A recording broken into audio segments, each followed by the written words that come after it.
طوفان ایون نے Scott land کے شہروں کی روزمرہ زندگی اور ان کے معاملات کو خراب کرنے کے ساتھ ساتھ قبرستانوں کو بھی شدید نقصان پہنچایا۔ 50 سال اور 100 سال سے سیمنٹ اور بجری سے بنی مضبوط ناموں کی تختیوں اور کتبوں کو بھی اکھاڑ دیا۔ ہوا کے تیز طوفان نے سینکڑوں سال سے قبرستانوں میں لگے درختوں کو بھی جڑوں سے اکھاڑ کر رکھ دیا۔ رپورٹ کر رہے ہیں گلاسگو سے INN نیوز کے UK کے بیورو چیف شاہد میر۔ جی شاہد بتائیے گا۔ جی اسکاٹ لینڈ میں جہاں تیز ہوا کی وجہ سے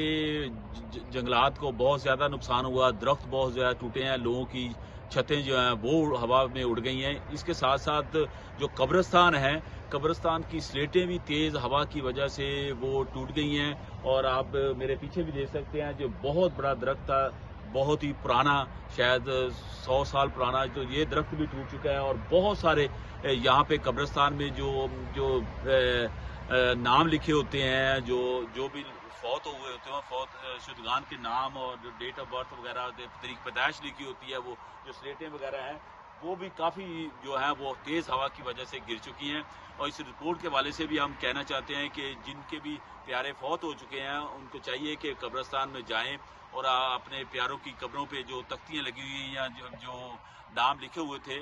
جو نام کی تختیاں لگی ہوئی تھیں وہ گر چکی ہیں، تو ان کو وہ صحیح کرتے ہیں، کیونکہ کافی قبرستان میں دیکھ رہا ہوں، حالانکہ یہ بہت ہیوی کہہ لیں یہ پلیٹل اور یہ مٹی اور سیمنٹ اور کہہ لیں بڑی مضبوط لگی ہوئی تھی سیمنٹ کی، لیکن اس کے بعد یہ ہوا کیونکہ 100 مائل